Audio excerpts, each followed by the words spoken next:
ഇപ്പോൾ വനമന്ത്രി A.K. ശശീന്ദ്രൻ മാധ്യമങ്ങളെ കാണുകയാണ്. തത്സമയ ദൃശ്യങ്ങൾ. വനം വകുപ്പിൻ്റെ principal secretary, additional chief secretary ഉൾപ്പെടെ പങ്കെടുത്തുകൊണ്ടുള്ള ഒരാലോചനാ യോഗമാണ് നമ്മൾ നടത്തിയത്. ആ യോഗത്തിൽ വെച്ചാണ് നിയമവിദഗ്ധന്മാരുമായി കൂടി ആലോചിച്ച് നിയമത്തിലെ വഴികൾ ഉപയോഗിച്ച് തന്നെ ഈ കടുവയെ വെടിവെച്ചു കൊല്ലണമെന്ന ജനകീയ ആവശ്യം അംഗീകരിക്കാൻ തീരുമാനിച്ചത്. ആ തീരുമാനം വന്നതോടുകൂടി തന്നെ അവിടെ ചെന്ന് ഞാനത് അറിയിച്ചപ്പോൾ തന്നെ അവിടുത്തെ ജനങ്ങൾ അത് ഹർഷാരവത്തോടെ ഏറ്റെടുക്കുകയാണ് ഉണ്ടായത്. അങ്ങോട്ട് പോകുമ്പോൾ ഉണ്ടായ കാര്യങ്ങൾക്ക് നിങ്ങളെല്ലാം സാക്ഷികളും നിങ്ങൾ നല്ല പ്രതികരണം കൊടുക്കുകയും ചെയ്തിട്ടുണ്ടല്ലോ. പക്ഷെ ഇങ്ങോട്ട് വരുമ്പോഴുള്ള കാഴ്ച അതിൻ്റെ ഒരു 10% പോലും വന്നില്ല എന്നതിൻ്റെ എൻ്റെ ഒരു സ്വകാര്യ പരിഭവമെന്ന് വെച്ചോളൂ. പക്ഷെ നമുക്ക് ആ പ്രശ്നം ഭംഗിയായി ജനങ്ങളുടെ താല്പര്യത്തിനനുസരിച്ച് പരിഹരിക്കാൻ കഴിഞ്ഞു.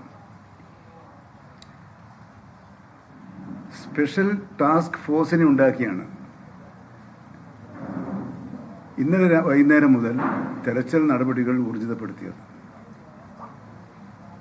10 യൂണിറ്റുകളിൽ 8 വീതം അംഗങ്ങളെ വെച്ച് 80 പേരുള്ളൊരു പ്രത്യേക ടീമായിരുന്നു അത്. രാവും പകലും ഇല്ല എന്ന വ്യത്യാസഭേദമന്യേ അവർ ഫീൽഡിൽ ആത്മാർത്ഥമായ പ്രവർത്തനം നടത്തി. ആ കടുവയെ കണ്ടെത്തി 36 ക്യാമറകളിലായി ആ കടുവയെ കണ്ടെത്തി.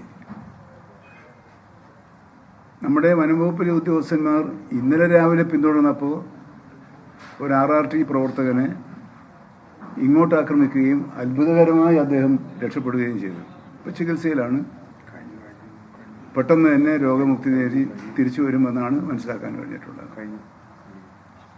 പക്ഷേ മരിച്ച നിലയിലാണ് പിന്നീട് വനംവകുപ്പിലെ ഉദ്യോഗസ്ഥന്മാർക്ക് അത് കാണാൻ വേണ്ടി കഴിഞ്ഞത്. അപ്പോഴെന്താണ്, ആ പ്രശ്നം തീർന്നു. അങ്ങനെ വേണമെന്ന് അല്ല നമ്മൾ ആലോചിച്ചത്. ആ പ്രശ്നം തീർന്നില്ല എന്നിടത്താണ് നമ്മൾ നിൽക്കുന്നത്, ഗവൺമെൻറ് നിൽക്കുന്നത്, ഡിപ്പാർട്ട്മെൻറ്റും. കാരണം ഇനി അത്തരം സംഭവങ്ങൾ ആവർത്തിക്കാതിരിക്കണം. അതിനുള്ള നിതാന്ത ജാഗ്രത പുലർത്തണം. അത് സംബന്ധിച്ച് ഇന്ന് രാവിലെ ബന്ധപ്പെട്ട മുതിർന്ന വനം വകുപ്പിലെയും ഗവൺമെൻറ്റിലെയും ഉദ്യോഗസ്ഥന്മാരുമായും ബഹുമാനപ്പെട്ട മുഖ്യമന്ത്രിയുമായും ആലോചിച്ചു. അപ്പോൾ അദ്ദേഹത്തിൻ്റെ കൂടെ നിർദ്ദേശം മാനിച്ചുകൊണ്ടാണ് വീണ്ടും ഞാൻ ഇവിടെ വന്ന് നിങ്ങളെയൊക്കെ കാണണമെന്ന് തീരുമാനിച്ചത്. നിങ്ങളെ കാണുന്നതിന് മുമ്പ് ബന്ധപ്പെട്ട ഉദ്യോഗസ്ഥന്മാർ, municipal chairperson, block panchayat president തുടങ്ങിയ ഇവിടുത്തെ ഭരണവുമായി ബന്ധപ്പെട്ട പ്രമുഖരും ഉണ്ടായിരുന്നു. ജില്ലാ ഭരണകൂടം, പോലീസ് ഒക്കെ പൂർണ്ണ. ഇന്ന് നമ്മൾ തീരുമാനിച്ചത് ഈ തെരച്ചിൽ അവസാനിപ്പിക്കുന്നില്ല. അതിനു പകരം വയനാട് ജില്ലയിലെ 3 ഡിവിഷനുകളായി നിൽക്കുന്ന 6 റേഞ്ചുകൾ തിരിച്ച് ആ 6 റേഞ്ചുകളിലും ചൊവ്വ, ബുധൻ, വ്യാഴം എന്നീ 3 ദിവസം ഒരു ജനകീയ പരിശോധന നടത്തുകയാണ് ഡ്രോൺ ഉപയോഗിച്ചുകൊണ്ട്. മുഴുവൻ സ്ഥലങ്ങൾ, മുഴുവൻ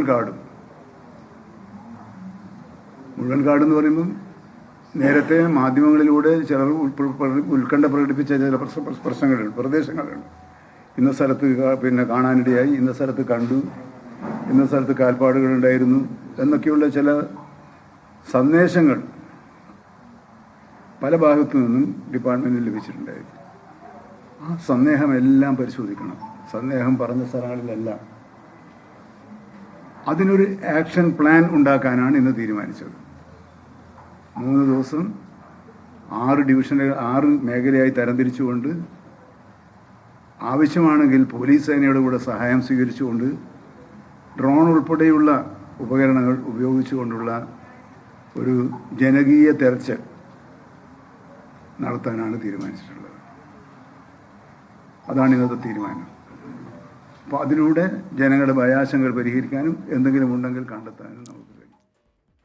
വനമന്ത്രി എ കെ ശശീന്ദ്രൻ മാധ്യമങ്ങളെ കാണുകയായിരുന്നു. വയനാട്ടിലെ പ്രശ്നങ്ങൾ, അതിനൊരു പരിഹാരം കാണുക, ശാശ്വതമായ വന്യജീവി ആക്രമണങ്ങൾക്ക് ശാശ്വതമായ പരിഹാരം, അതിന് എന്തെല്ലാം ചെയ്യാമെന്നുള്ളതാണ് ഇന്നത്തെ യോഗത്തിൽ ചർച്ച ചെയ്തതും തീരുമാനമാകുന്നതുമെന്നാണ് അദ്ദേഹം പറഞ്ഞത്.